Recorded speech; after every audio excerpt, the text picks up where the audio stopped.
Good morning and welcome back to my kitchen. It's a long time since I did a baking video for you. Some of you might have noticed that I've been doing some other videos recently. I did some recipes for the slow cooker for a local community centre. And I also did, what was I doing? Oh yes, non-alcoholic punches for Christmas. But I don't know about you, but this New Year's Eve, with not being able to go out or meet any of the friends, I don't think my punch will be non-alcoholic this evening. I think I will have a little G&T just to see the new year in. Because I don't know about you, but 2020 did not turn out the way I expected it to do. And I'm sure it's the same for you. It has been a very trying and difficult year for a lot of us. And I was just reflecting on that actually, because I started to keep a diary, haven't done it for years, and just started to write a diary this time last year. And I read back over some of the thoughts that I had for 2020, some of the plans and aspirations. And I have to say, being in quarantine for the second time in 2020 and lockdown number, what are we on? Lockdown number 3, 4, I don't know what, and only one haircut in the year. That wasn't on any of my aspirations for 2020, let me tell you. I had plans to try and develop my baking business. Well, that kind of got knocked in the head a bit, didn't it? I had different ideas about things. But do you know what? Even though 2020 has been very difficult for so many of us in so many ways, there have been some upsides. The use of electronic communication has been fantastic for keeping in touch with family and friends, and you know, there's been some plus sides, and I know I've done a lot of voluntary work, and I know that that has brought me a lot of joy and hopefully has helped those that we've been trying to help as well. But anyway, less of my wafflings. In my cupboard is a, if you can see that, it's just in the sunshine. It's, well, I say sunshine. It's snowy outside and it's a bit gloomy, but there is a bit of a sun beaming through. But in the light, that is a bottle of sweetmince that I have left over from Christmas. And I really didn't feel like going through the whole hog of making mince pies again. I made plenty of them before Christmas to put in my treat boxes and also for the family. And I just, well, you know what? They're not that difficult, but there's just the cutting out of the pastry and all that kind of thing. I just couldn't be bothered. I'll be honest, excuse me, something in my mouth. So instead, I thought I would make fruit squares. There is another recipe which I could have done with the sweetmince, which I adore. There's a couple of them actually. I remember in school doing the most gorgeous sweetmince cheesecake. Divine, lovely pastry, thin pastry, short crust pastry base, a layer of sweetmince, and then a vanilla cheesecake that got baked in the oven. Gorgeous.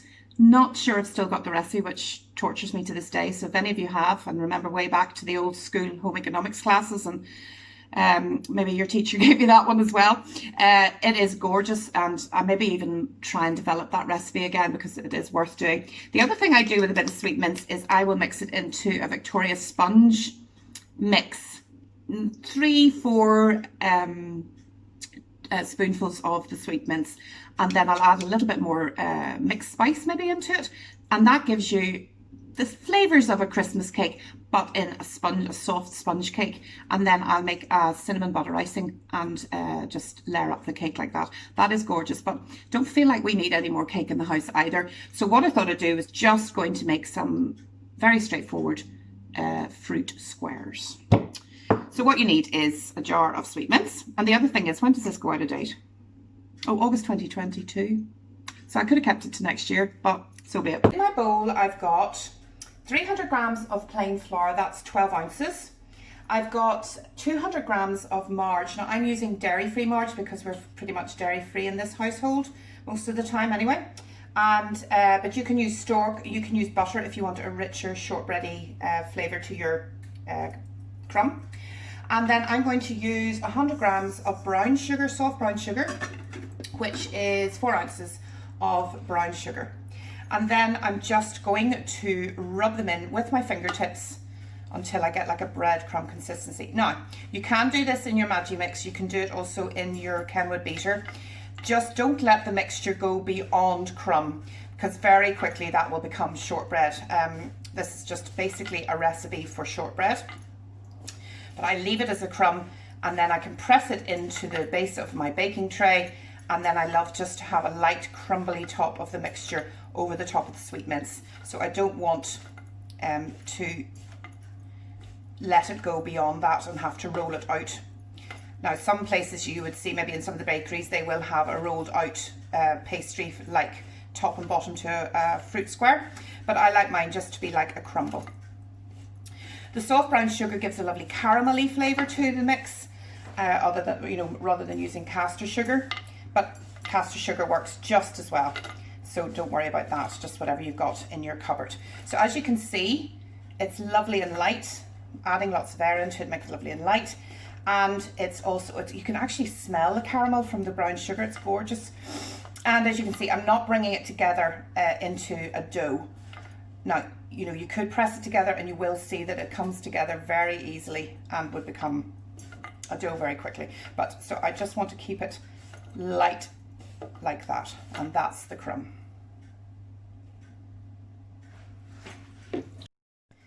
Okay, so we're going to move on then to the mixture that I'm going to put in between the layers. And I've just tipped the contents of my sweet mince into a mixing bowl, which is just the measuring bowl I was using. It's not a luxury sweet mince at all. It's just your basic one. If you've got a luxurious one, that would be gorgeous. It's got a lot of syrup in it, so I'm just thinking I'm going to add a few extra little bits to it, which you don't have to do, but I just thought I might because I have them in the cupboard. There's some pecans I'm putting in. Just squish them between your hands.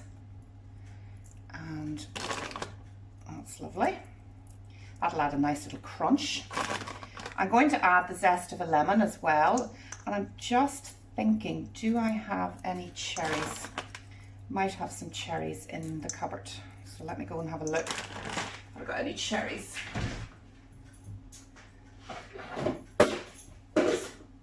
Indeed I do, indeed I do. So I'm going to just add a few cherries in there too. These are cherry halves, so I don't even have to cut them. Just add a little bit more cherries there.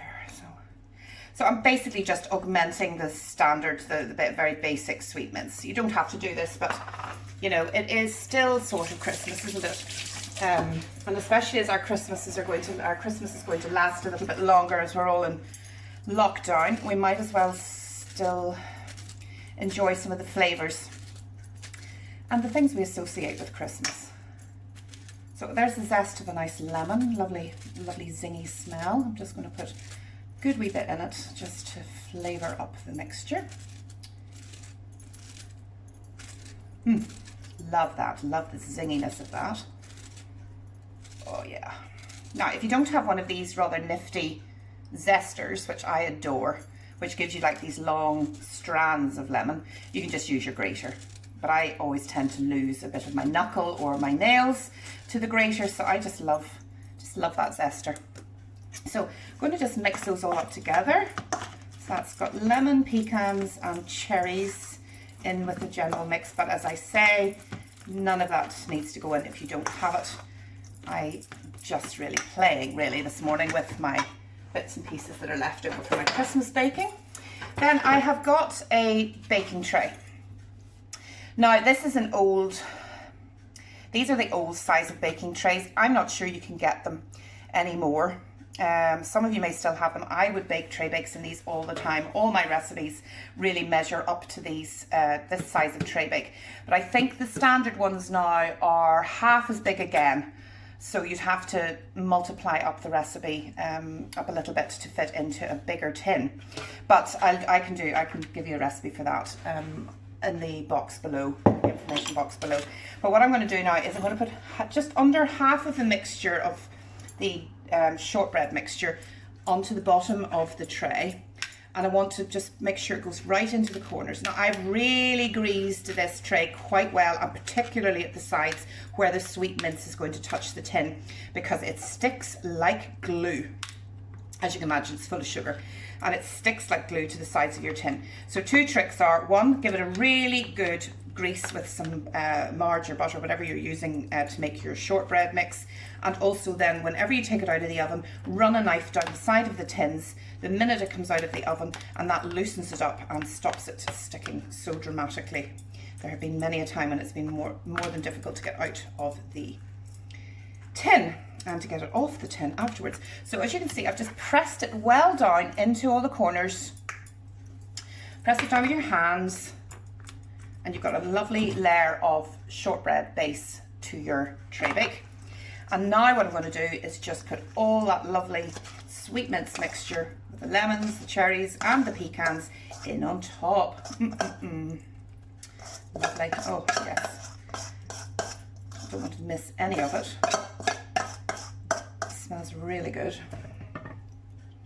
And then I'm just going to spread it then. Excuse me, you can see my mess behind me. Spread it now right the way across your mixture, or your shortbread base. Just make sure you get it right into the corners, right over to the edges.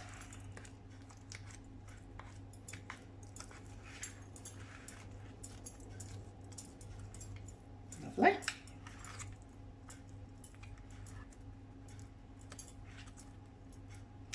We went over to France to be with my father this Christmas, and they don't do mince pies over there, they don't do Christmas cake over there, and they don't do things like crackers and things over there. So in our suitcase I sacrificed a pair of shoes, or I think maybe my husband actually sacrificed a bit of space in his suitcase to bring over a Christmas cake and some mince pies, oh, and some Christmas pudding. And we enjoyed those on Christmas Day. It was just really delicious. We had the Christmas cake over the week we were there. So as you can see now, that's spread nicely over the whole of the base. And then you just use the rest of the crumb and lightly sprinkle over the top. And again, make sure you're getting into the corners. There we go. I have the oven turned on and warming up already to 160 fan, which would be about 175, 180 without a fan. And that'll bake probably, I would think, usually about 25 minutes or so, just until it's really golden on top. And you can see that the colour has changed a wee bit in the shortbread, but you don't want it too dark. Now, I'm making sure that the shortbread is just right over everything, so you're just sprinkling into the corners. Don't press down at this stage until you've got it all nicely spread. And that, I always like to have a little bit more for the top than I have for the bottom, just to make sure you get a nice layer of crumbly topping. This is my grandmother, or my nana we used to call her, on my father's mother. This is her recipe, her family recipe. I'm sure you've all maybe got your own versions, but I love the crumbly top in these. So once you have it evenly crumbled like that, just press down a little bit so that it sits and it'll not crumble apart when you cut it. Clean around the edges. And then it's going to go into the oven. So I'll join you back in about 25 minutes or so whenever it comes out of the Okay. This has had 25 minutes in the oven, and as you can see, I hope you can see it's nice and golden all over. Just beginning to get a little bit too golden here, but other than that, looking really lovely. Lovely crisp top to the tray bake. What I'm going to do first of all is, while it's still very hot, I'm just going to take a little bit of caster sugar and sprinkle it over the top. I always sprinkle my caster sugar onto my tray bakes, this sort of tray bake, when they're warm, because the caster sugar sticks to the top of your tray bakes. Just, you don't need very much, it's just a nice little gentle coating. So I've left the fruit squares to cool for a while, and I'm going to cut them into squares. Now, depending what you want them for, this makes a lovely dessert served with custard, to be honest. So you could cut them into slightly bigger squares. I'm going to keep them as a tray bake, and this tin has been used so often to make tray bakes that it even has the marks on the bottom of the tin where I cut them into squares. So I'm cutting into 3, and then I usually cut into about 5, just to give a sort of standard size tray bake. Well, maybe go 6. Make them last a little longer. My husband's now home, working from home for the next couple of weeks because we're in quarantine, and so I know he'll enjoy these. Just running my knife down the sides again to loosen them up, and then I'll just get my little spatula and be able to lift them out.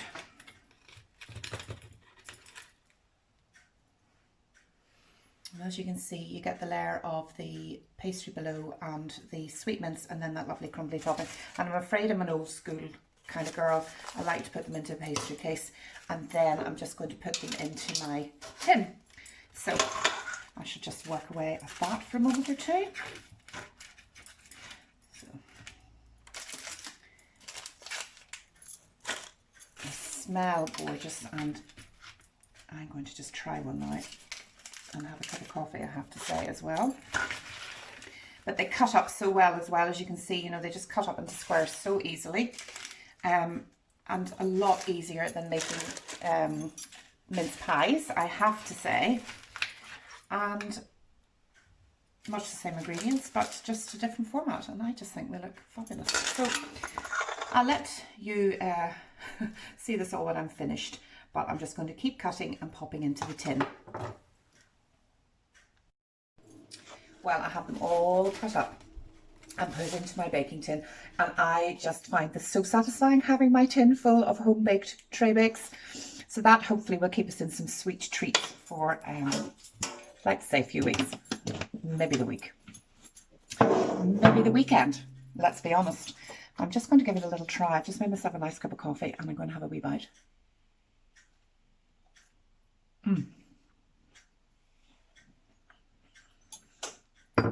What I love is the lovely loose kind of crumbly topping. And the lemony zest comes through really nicely. I think that just lifts the whole thing. Excuse me. Just lifts the mixture and really lifts the tray bake up beautifully. So even if you do nothing else, just add a little bit of lemon zest to your sweet mince mix. So there's an idea for you to try with some leftovers that might be lurking in your baking cupboard. I'm delighted to have made something so tasty out of the little bits in mine. And can I take this opportunity to wish you a very happy new year. Whatever 2021 brings, who knows. But I'm hoping it'll bring more baking, maybe some more videos, and lots more cooking, hopefully, in my life. That's vital. After that, it's anybody's guess. But whatever you're doing, be safe tonight. Be safe with your families. And I look forward to seeing you all again very soon.